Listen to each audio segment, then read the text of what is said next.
नमस्कार दोस्तों,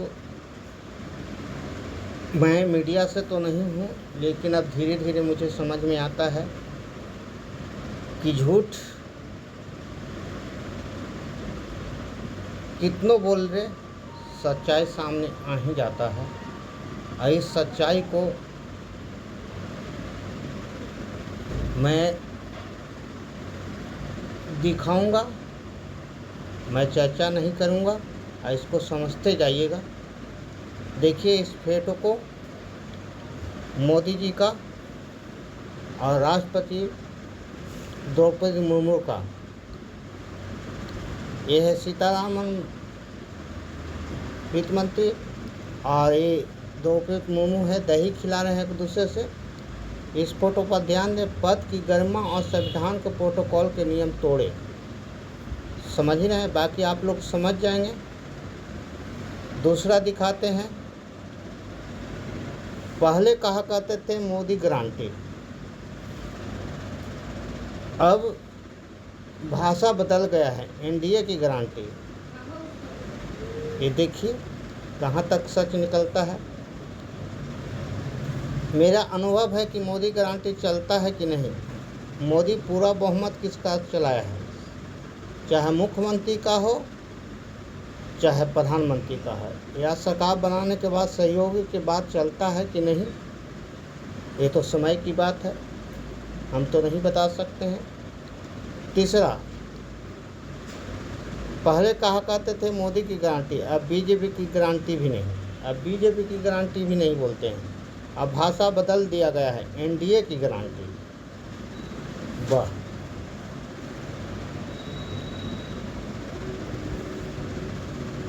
चौथा देखिए, विश्व में भारत का मीडिया का 167वां रैंक पर आ गया है, जो भारत का चौथा स्तंभ कहे जाने वाला है। ये चेहरा इज्जत बचा रहा है भारत को। ये प्रेस रिपोर्टर है जो भारत को इज्जत बचा रहा है। पहचानिए, जानिए, जो सच्चाई को बताते हैं। बाकी गोदी मीडिया तो बिके हुए हैं, कभी 400 पार, कभी 350 पार, कभी मोदी की गारंटी, कभी कुछ बोलते हैं।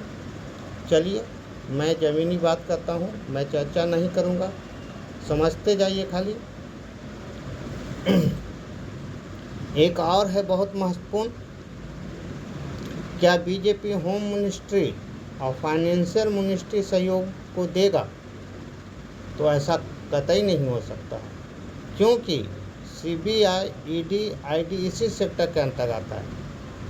इसका उपयोग करके विपक्ष को कमज़ोर किया जाता है। इसीलिए बीजेपी कभी नहीं दूसरे सहयोगी को ये मंत्री पद देंगे। देखते जाइए। एक और है, नीतीश कुमार साफ बोला है कि एनडीए को 10 वर्ष में जो काम किया अच्छा किया है, बाकी 5 वर्ष में जो काम बचा हुआ है वो वे काम पूरा करेंगे, हम साथ हैं। यानी कहने का मतलब भारत की बाकी संपत्ति जो बचा हुआ है वो कॉर्पोरेट के हाथों बेच दें, मैं सहयोग करूंगा।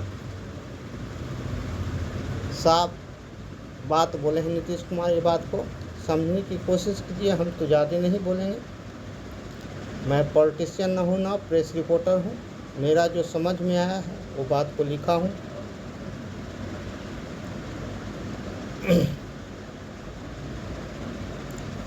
थैंक्स, धन्यवाद। बाकी आप समझें क्या सच्चाई है क्या गलत है।